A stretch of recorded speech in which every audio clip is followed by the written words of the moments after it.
اللہ کے حبیب صلی اللہ تعالیٰ علیہ وسلم کے سامنے ہر طرح سے تیار رہتے تھے کہ یا رسول اللہ بس حکم فرمائے. کچھ بھی نہیں تھا. کئی دن فاقے میں گزر جاتے تھے. خود اللہ کے حبیب صلی اللہ تعالیٰ علیہ وسلم کے گھر کو دیکھیے, مہینہ گزر جاتا تھا, گھر میں چراغ نہیں جلتا تھا. جنگ خندق کو دیکھیے, جنگ خندق کا موقع ہے, صحابہ کرام جنگ خندق کھود رہے ہیں, لیکن سب کے پیٹ پر پتھر بندھے ہوئے ہیں. خود سرکار دو عالم صلی اللہ تعالی علیہ وسلم کے شکم اطہر پر پیٹ شریف پہ 3 پتھر بندھے ہوئے تھے, یعنی 3 دن سے کھانا نہیں کھایا تھا. ذرا سوچئے وہ منظر کیا رہا ہوگا, کیسی قربانیاں ہیں صحابہ کرام رضوان اللہ تعالی علیہ مجمعین کی. اسی موقع پر حضرت سیدنا جابر رضی اللہ تعالیٰ عنہ کو یاد کیجئے. حضرت سیدنا جابر رضی اللہ تعالیٰ عنہ نے دیکھا کہ رسول اکرم صلی اللہ تعالیٰ علیہ وسلم کے شکم اطہر پر 3 پتھر بندھے ہوئے ہیں, 3 دن سے کھانا نہیں کھایا ہے. گھر پہنچے تو زوجہ محترمہ سے کہا کہ میں نے دیکھا ہے کہ اللہ کے حبیب صلی اللہ تعالیٰ علیہ وسلم پتھر توڑ رہے ہیں اور ان کے شکم اطہر پر 3 پتھر بندھے ہوئے ہیں. کچھ کھانے کے لیے ہو تو بتاؤ, اللہ کے حبیب صلی اللہ تعالیٰ علیہ وسلم کو دعوت دے دو. بیوی نے کہا تھوڑا سا آٹا ہے اور یہ چھوٹا سا بکری کا بچہ ہے, اسے ذبح کر دیجیے. حضرت سیدنا جابر رضی اللہ تعالیٰ عنہ نے فرمایا ٹھیک ہے, تم آٹا گوندھو, میں بکری کے بچے کو ذبح کرتا ہوں. حضرت سیدنا جابر رضی اللہ تعالیٰ عنہ نے بکری کے بچے کو ذبح کیا. بیوی نے آٹا گوندھا اور پھر فرمایا میں جاتا ہوں, اللہ کے حبیب صلی اللہ تعالیٰ علیہ وسلم کو لے کر آتا ہوں. ادھر آپ گھر سے نکلے تو گھر میں عجب منظر ہو گیا. آپ کے 2 کم سن چھوٹے بچے تھے. بڑے بھائی نے چھوٹے بھائی کو لیٹا دیا اور کہا آؤ بھائی جان لیٹو, ابا جان نے کیسے بکری کے بچے کو ذبح کیا ہے میں دکھاتا ہوں. بڑے بھائی نے چھوٹے کو لیٹا دیا, چھری چلا دیا, چھری چل گئی. چھوٹا بھائی اللہ کو پیارا ہو گیا. جب یہ منظر دیکھا تو پریشان ہو گیا, دوڑنے لگا, یہاں تک کہ چھت سے وہ بھی نیچے گر گیا اور اللہ کو پیارا ہو گیا. ادھر یہ منظر بیوی دیکھ کر حیران کہ اللہ کے حبیب صلی اللہ تعالیٰ علیہ وسلم گھر میں آنے والے ہیں اور 3 دن سے کچھ کھایا پیا بھی نہیں ہے. اگر یہ منظر دیکھیں گے تو آپ کھانا ہرگز نہ کھائیں گے. بیوی تو دیکھیے کیسی عورت ہے, قربان جائیے ایسی عورتوں پر. آج کی عورت تو اپنے شوہر کی بھی نہیں ہوتی ہے, تمہارے یہاں تو کچھ کھانے ہی کو نہیں ملتا ہے. دیکھیے کیا منظر ہے. بیوی بچوں کو اٹھاتی ہے, گوشے میں لے جا کر کے لیٹا دیتی ہے, چادر ڈال دیتی ہے کہ میرے گھر اللہ کے حبیب سید عالم صلی اللہ تعالیٰ علیہ وسلم تشریف لانے والے ہیں. بیٹوں کا کم نہیں ہے, اللہ کے حبیب صلی اللہ تعالیٰ علیہ وسلم کی خوشنودی ضروری ہے. یہ منظر دیکھیے, لٹا دیا, چادر ڈال دیا. ادھر حضرت سیدنا جابر رضی اللہ تعالیٰ عنہ اللہ کے حبیب صلی اللہ تعالیٰ علیہ وسلم کی بارگاہ میں حاضر ہوتے ہیں, عرض کرتے ہیں کہ یا رسول اللہ میرے گھر تشریف لے چلیے, غریب کھانے پر تشریف لے چلیے, کچھ کھانا تیار کیا ہے تو تناول فرما لیجئے. اللہ کے حبیب صلی اللہ تعالیٰ علیہ وسلم صحابہ کرام رضوان اللہ تعالیٰ علیہ مجمعین کو متوجہ کرتے ہیں کہ اے میرے پیارے اصحاب چلو, جابر کے گھر سب کی دعوت ہے. حضرت جابر رضی اللہ تعالیٰ عنہ نے یہ سنا تو پریشان ہو گئے. عرض کرتے ہیں یا رسول اللہ آپ تشریف لائیں, میں چلتا ہوں, تیاری کرتا ہوں. گھر پہنچے, بیوی سے کہا ارے رسول اللہ صلی اللہ تعالیٰ علیہ وسلم نے تو سب صحابہ کرام کو دعوت دے دی ہے, کیسے اتنے میں ہوگا؟ قربان جائیے ایسی عورت پر. فرماتی ہیں اے جابر تم نے رسول اللہ صلی اللہ تعالیٰ علیہ وسلم کی دعوت کی ہے, تم ان کا اہتمام کرو. اور رسول اللہ صلی اللہ تعالیٰ علیہ وسلم نے تمام صحابہ کرام کی دعوت کی ہے, اس کا انتظام وہ کریں گے. ایسی عورت تو اسلام آگے بڑھتا ہے اور گھر میں برکتیں ہوتی ہیں، رحمتیں نازل ہوتی ہیں۔ اللہ کے حبیب صلی اللہ تعالی علیہ وسلم گھر میں جلوہ افروز ہوئے، دسترخوان لگا دیا گیا۔ وہ نبی غیب دان صلی اللہ تعالی علیہ وسلم ان سے کیا چھپا ہے، دسترخوان لگا دیا گیا۔ حضرت سیدنا جابر رضی اللہ تعالیٰ عنہ فرماتے ہیں یا رسول اللہ کھانا تناول فرمائے۔ رسول اکرم صلی اللہ تعالیٰ علیہ وسلم نے فرمایا جابر بچے کہاں ہیں، بچے کو لاؤ، بچے کہاں ہیں۔ حضرت جابر رضی اللہ تعالیٰ عنہ بیوی کے پاس پہنچے، کہا بچے کہاں ہیں، رسول اللہ صلی اللہ تعالیٰ علیہ وسلم انہیں یاد کر رہے ہیں۔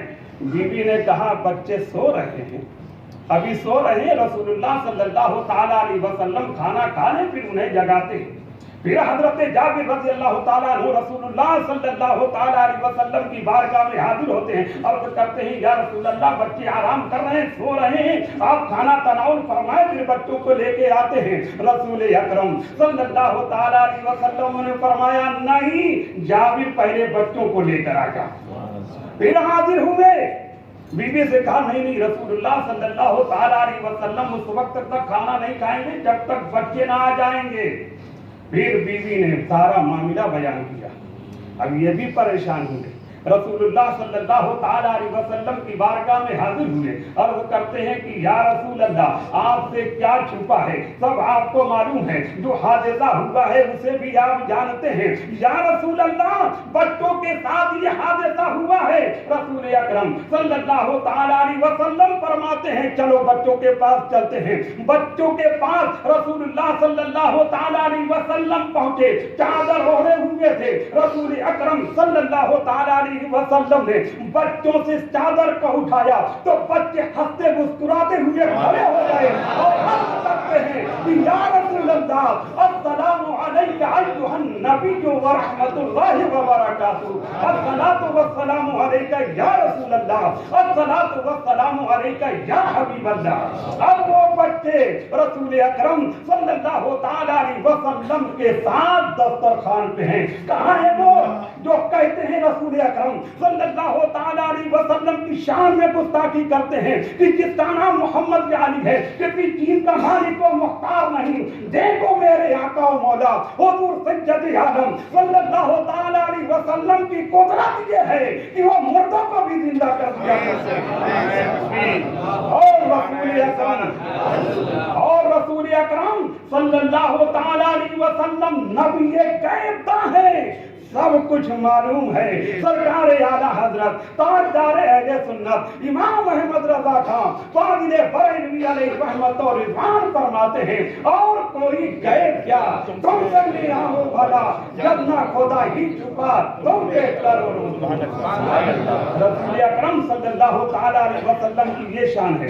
بہرحال کہنا یہ ہے کہ حضرت سیدنا جابر رضی اللہ تعالیٰ عنہ نے دیکھا کہ رسول اکرم صلی اللہ تعالی علیہ وسلم کے شکم اطہر پر 3 پتھر بندھے ہوئے ہیں تو دعوت کا اہتمام کیا۔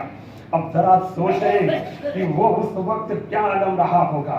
ہر طریقے سے صحابہ کرام رضوان اللہ تعالی علیہم اجمعین ضعیف کمزور تھے، درماندہ تھے، رہنے کے لیے سیدھے گھر بھی نہیں تھا، پہننے کے لیے کپڑا بھی نہیں تھا، کئی دن کے فاقے ہوتے تھے، لیکن ہر طرح سے قربانی دینے کے لیے تیار رہتے تھے۔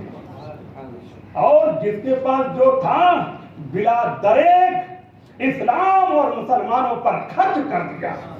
دیکھیے حضرت سیدنا ابوبکر صدیق رضی اللہ تعالیٰ عنہ کے پاس 40,000 درہم تھے، اسلام اور مسلمانوں پر خرچ کر دیا۔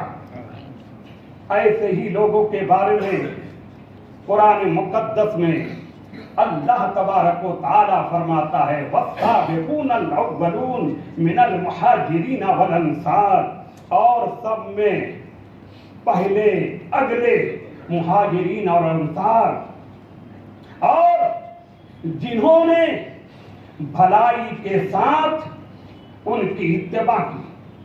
اللہ تبارک و تعالی صحابہ کرام کی شان کو بیان فرما رہا ہے کہ جو سب میں پہلے ایمان لائے، مہاجرین اور انصار میں سے اور جنہوں نے ان کی اتباع کی ان کے لیے بھی ہے، صرف انہی کے لیے نہیں، ہم اہل سنت کے لیے بھی خوشخبری و بشارت ہے۔ جنہوں نے ان کی اتباع کی، صحابہ کرام رضوان اللہ تعالیٰ علیہم اجمعین کو مانا اور جانا، بھلائی کے ساتھ ان کی اتباع کی، ان کی پیروی کی۔ والانصار والذین اتبعوہم بإحسان رضی اللہ عنہم ورضوا عنہ، اللہ ان سے راضی اور وہ اللہ سے راضی، ان سے تو راضی، اور جنہوں نے پیروی کی، اتباع کی، ان سے بھی اللہ راضی ہے اور وہ اللہ سے راضی ہے۔ صحابہ کرام اللہ سے راضی، ہم اہل سنت بھی اللہ تبارک و تعالیٰ سے راضی ہیں۔ ہم صحابہ کرام کی بھی اتباع کرتے ہیں اور اہل بیت اطہار رضوان اللہ تعالیٰ علیہم اجمعین کی بھی اتباع کرتے ہیں۔ ہم انہیں بھی مانتے ہیں اور اہل بیت اطہار رضوان اللہ تعالیٰ علیہم اجمعین کو بھی مانتے ہیں۔ ان صحابہ کرام کے بارے میں نبی اکرم رحمت عالم صلی اللہ تعالیٰ علیہ وسلم فرماتے ہیں کہ اگر تم میں کا کوئی احد پہاڑ کے برابر سونا خرچ کرے پھر بھی ان کے ایک مد کے برابر نہیں اور نہ ہی آدھا مد کے برابر۔ ایک مد ناپ توڑ کا ایک برتن ہے، جیسے ڈبہ ہوتا تھا ایک سیر سوا سیر کا پہلے چلتا تھا، اب بھی کہیں کہیں چلتا ہے۔ چاول لینے جائیے تو ڈبے سے ناپتے ہیں، دال لینے جائیے تو ڈبے سے ناپتے ہیں، ایک سوا سیر کا یہ برتن۔ تو اب صحابہ کرام رضوان اللہ تعالیٰ علیہم اجمعین کی شان دیکھیے، احد پہاڑ کوئی چھوٹا سا پہاڑ نہیں ہے، پہاڑی نہیں ہے، 7 سے 8 کلومیٹر کی وہ پہاڑی ہے۔ اللہ کے حبیب صلی اللہ تعالیٰ علیہ وسلم فرماتے ہیں اگر تم میں کا کوئی احد پہاڑ کے برابر سونا خرچ کرے پھر بھی ان کے ایک مد کے برابر نہیں اور نہ ہی آدھا مد کے برابر ہوگا۔ یہ صحابہ کرام رضوان اللہ تعالیٰ علیہ اجمعین کی شان۔ اور دوسرا فریق، یہ تو پہلے فریق جو فتح مکہ سے پہلے ایمان لائے، اور دوسرے جو فتح مکہ کے بعد ایمان لائے۔ فتح مکہ کے بعد ایمان لائے اور اپنے اخلاص کا ثبوت دیا، جان و مال سے قربانی کی، جہاد کیا، جبکہ تعداد مسلمانوں کی بڑھتی جا رہی تھی، اسلام کا گلگلہ بڑھتا جا رہا تھا، لیکن اللہ تبارک و تعالیٰ نے دونوں کے ساتھ بھلائی کا وعدہ فرمایا۔ وَكُلًّا وَعَدَ اللَّهُ الْحُسْنَىٰ، اور اللہ نے ان سب سے بھلائی کا وعدہ کر لیا۔ جو پہلے ایمان لائے فتح مکہ سے اور جو بعد کو ایمان لائے، اللہ نے ان سب سے بھلائی کا وعدہ کر لیا، اور جن سے اللہ نے بھلائی کا وعدہ فرمایا ان کے بارے میں ارشاد ہوتا ہے اولئک عنہا مبعدون، وہ جہنم سے بہت دور رکھے گئے ہیں، لا یسمعون حسیسہا وہم فیما اشتہت انفسہم خالدون، وہ اپنی منمانی مرادوں میں رہیں گے۔ کیسی منمانی مرادیں؟ کہ اللہ کی رحمتوں، نوازشوں اور کرامتوں سے نوازے جاتے رہیں گے۔ لا یحزنہم الفزع الاکبر، اور انہیں قیامت کی بڑی ہولناکی غمگین نہ کرے گی۔ کیوں غمگین کرے گی؟ وتتلقاہم الملائکہ، فرشتے ان کی پیشوائی کو آئیں گے، ان کا استقبال کریں گے، آئیے آئیے مرحبا مرحبا اہلا و سہلا مرحبا۔ جب قبر سے اٹھیں گے لوگ بھی اٹھیں گے اور صحابہ کرام اٹھیں گے تو فرشتے ان کے استقبال کے لیے آگے بڑھیں، آئیے آئیے مرحبا مرحبا اہلا و سہلا مرحبا، تو انہیں کون سی گھبراہٹ ہو؟ اب ذرا سوچیں، یہ صحابہ کرام رضوان اللہ تعالیٰ علیہم اجمعین کی شان ہے، اللہ تبارک و تعالیٰ قرآن مقدس میں بیان فرما رہا ہے۔ اب کسے مجال ہے کہ معاذ اللہ صحابہ کرام کی شان میں گستاخی کرے یا تبرہ بولے، کسی طرح لعن طعن کرے؟ یہ اللہ اور اس کے حبیب صلی اللہ تعالیٰ علیہ وسلم اور قرآن مقدس کے خلاف ہے۔ اب اگر کوئی کسی صحابی پر لعن طعن کرتا ہے، چاہے وہ حضرت سیدنا امیر معاویہ رضی اللہ تعالیٰ عنہ کیوں نہ ہو، اگر کوئی ان کی شان میں گستاخی کرے گا تو وہ جہنم کے کتوں میں سے ایک کتا ہے۔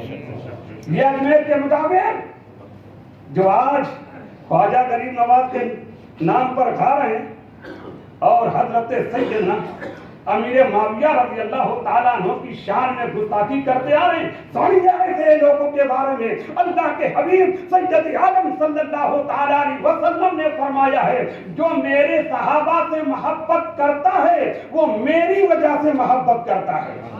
ہم صحابہ کرام سے محبت کرتے ہیں تو محبت کرتے ہیں کہ اللہ کے حبیب صلی اللہ تعالیٰ علیہ وسلم کے پیارے صحابہ ہیں, اسی لیے تو محبت کرتے ہیں کہ اللہ کے حبیب صلی اللہ تعالیٰ علیہ وسلم کے پیارے ہیں, ہم ان کی اتباع کرتے ہیں. کیوں؟ اس لیے کہ اللہ کے حبیب صلی اللہ تعالیٰ علیہ وسلم کے پیارے ہیں. تو اللہ کے حبیب صلی اللہ تعالیٰ علیہ وسلم فرماتے ہیں کہ جو میرے صحابہ سے محبت کرتا ہے وہ میری وجہ سے محبت کرتا ہے, اور جو میرے صحابہ سے بغض و عداوت رکھتا ہے وہ میری وجہ سے بغض و عداوت رکھتا ہے. جس کے دل میں اللہ کے حبیب صلی اللہ تعالیٰ علیہ وسلم کی محبت ہے وہ صحابہ کرام سے محبت کرتا ہے, اور جس کے دل میں اللہ کے حبیب صلی اللہ تعالیٰ علیہ وسلم کی بغض و عداوت ہے وہ صحابہ کرام سے بغض و عداوت رکھتا ہے. یہ اجمیر کے خواجہ مجاور جو کرتے ہیں یہ سب اللہ کے حبیب صلی اللہ تعالیٰ علیہ وسلم کے دشمن ہیں, اللہ تبارک و تعالیٰ کے دشمن ہیں, صحابہ کرام کے دشمن ہیں, اہل بیت اطہار کے دشمن ہیں. ان کا کسی سے کوئی تعلق نہیں ہے. لہذا آپ جائیں, بے شک جائیں, لیکن یہ دشمن صحابہ کرام ہیں, ان سے دور رہیں. ہرگز ہرگز کوئی بھی ان کو اپنا وکیل نہ بنائے. تو جاتے ہیں یہ وکیل بن جائیں گے مراد پوری ہو جائے گی. ارے یہ اللہ اور رسول کے دشمن ہیں, کیا مراد پوری ہوگی؟ آج کچھ لوگ کہتے ہیں یار خواجہ صاحب کے ہر سال جاتا ہوں, جمعہ کی نماز پڑھتا ہوں, پھر بھی مراد پوری نہیں ہوتی. ارے تم نے کس کو اپنا وکیل بنایا ہے؟ کس کا کھا رہے ہو وہاں جا کر کے؟ ان سے دور رہو, تمہاری مراد پوری ہو جائے گی. خواجہ غریب نواز کی بارگاہ تو وہ ہے کہ سرکار اعلیٰ حضرت فرماتے ہیں کہ 40 جگہیں ایسی ہیں جہاں دعائیں قبول ہوتی ہیں, ان میں سے ایک خواجہ غریب نواز کا آستانہ بھی ہے. خواجہ غریب نواز کے آستانے پر دعائیں قبول ہوتی ہیں, لیکن اگر آج کسی کی دعا قبول نہیں ہو رہی ہے تو پہلے دیکھیں کہ یہاں کس سے تعلق بنائے ہوئے ہیں. آئے ہو خواجہ غریب نواز کی بارگاہ میں اور ان کے دشمنوں کو وکیل بنائے ہوئے ہو, ان کے دشمنوں کو لے کر کے بارگاہ خواجہ میں حاضری دیتے ہو, حاضری بھی قبول نہیں اور دعائیں بھی قبول نہیں. لہذا جائیں, بے شک جائیں. خواجہ غریب نواز کا آستانہ, دعائیں قبول ہوتی ہیں, لیکن خواجہ غریب نواز کے دشمنوں سے دور رہیں. ہوٹل میں ٹھہریں, کیا ضروری؟ ارے یہ تو شیعہ ہیں, ان کے یہاں کا ذبیحہ بھی کھانا مسئلہ ہو جائے گا. شیعت ہے ان کے اندر, اگر ان کا گوشت کھاؤ گے تو سوچو پہلے حرام ہے کہ نہیں, حلال ہے کہ نہیں, پہلے دیکھنا ہوگا. لہذا ایسے لوگوں سے دور رہو. خواجہ غریب نواز کی بارگاہ میں حاضری قبول و مقبول ہے. وما علینا الا البلاغ. السلام علیکم ورحمۃ اللہ وبرکاتہ.